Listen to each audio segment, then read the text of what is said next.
এই যে আরবিতে 12টা মাস, আজকে তো আমরা হায় হায় আমরা কিন্তু বাঙালি। এই যে 21শে ফেব্রুয়ারি ভাষা আন্দোলন হইল, ভাষা আন্দোলন হয়েছে না?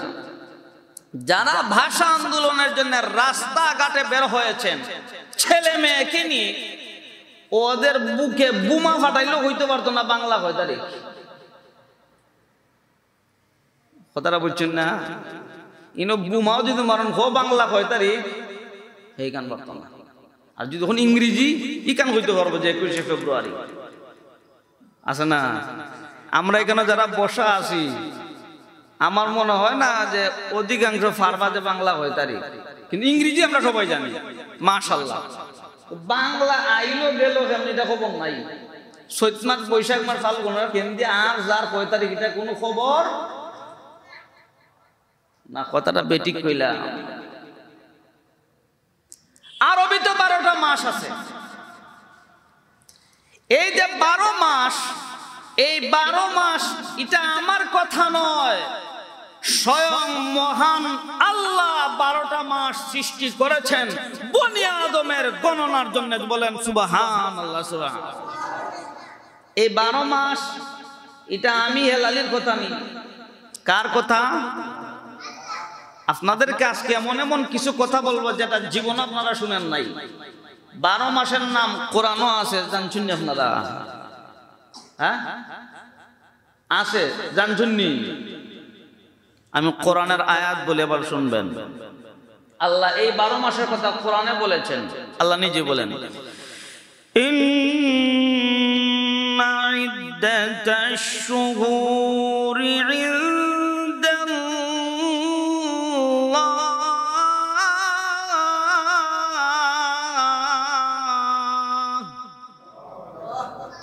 اثنا عشر شهرا في كتاب الله يوم خلق السماوات والأرض।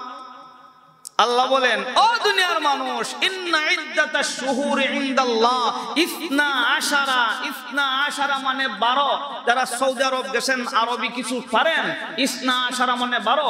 আল্লাহ বলেন, ও দুনিয়ার মানুষ, আমি তোমাদের গণনার জন্য, সহজের জন্য, হিসাবের জন্য আমি আল্লাহ আসমান আর জমিন যেদিন সৃষ্টি করেছি ওই দিন থেকেই মানবের গণনার জন্য 12টা মাস সৃষ্টি করেছি। জুড়ে বলেন সুবহানাল্লাহ, সুবহানাল্লাহ।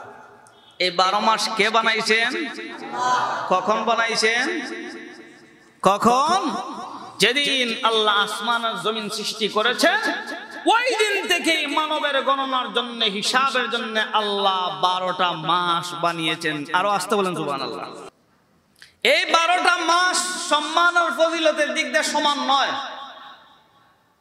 সব মাসে আলোচনা করা সম্ভব নয়। আমাদের থেকে একটা মাস গেছে। আরবিতে এই মাসের নাম হইল রজব মাস। এই মাসের নাম কি? বর্তমানে যে মাসটা চলতেছে এই মাসের নাম হইল শাবান মাস। সামনে যে মাসটা আসতেছে এই মাসের নাম হইল রমজান মাস।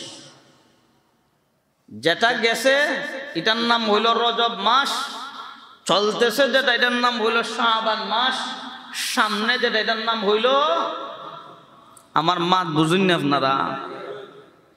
রজব মাস গেছে গিয়া, রজব মাস সম্পর্কে বলবো।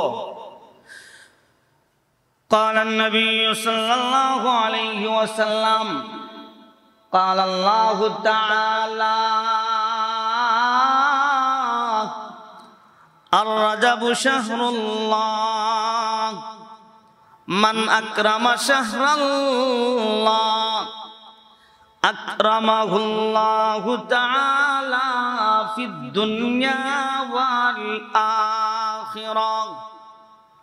أو كما قال النبي عليه الصلاة والسلام। আল্লাহর নবী বিশ্বনবী রাহমাতুল লিল আলামিন বলেন, আমার আল্লাহ বলে দিয়েছেন আর রাজাবু শাহরুল্লাহ, রজব মাস যেটা আমাদের থেকে চলে গেছে এই মাসটা হইল আল্লাহর মাস। কার মাস? আর রাজাবু শাহরুল্লাহ, এই মাসটা হলো আল্লাহর মাস। মান আকরামা শাহরাল্লাহ, এই মাসকে যারা সম্মান দিবে, সম্মান করিবে, আকরামাহুল্লাহু তাআলা ফিদ দুনিয়া ওয়াল আখিরাহ, মহান আল্লাহ তাকে দুনিয়া এবং আখিরাতে সম্মানিত করিবেন। জুড়ে বলেন সুবহানাল্লাহ। এই রজব মাসটা আল্লাহর মাস কেন? কি রয়েছে এই মাসের মধ্যে? এই মাসের মধ্যে সবচেয়ে বড় ফজিলতের বিষয় হইল, আল্লাহ বলেন, আমি যার প্রেমে পাগল হয়ে আসমান বানাইলাম, জমিন বানাইলাম, চন্দ্র বানাইলাম, সূর্য বানাইলাম, ওরে বড়ইখানদের মানুষেরা তোমাদেরকে সৃষ্টি করলাম, যা কিছু আছে কুল কায়নাত যার প্রেমে পাগল হয়ে বানাইলাম, সেই হাবিব, সেই বন্ধু মুহাম্মাদুর রাসূলুল্লাহ সাল্লাল্লাহু আলাইহি ওয়াসাল্লামকে মহান আল্লাহ রজব মাসে দাওয়াত দিয়ে দুনিয়া থেকে আরশে আজিমে আল্লাহর সান্নিধ্যে নিয়েছিলেন। জুড়ে বলেন সুবহানাল্লাহ।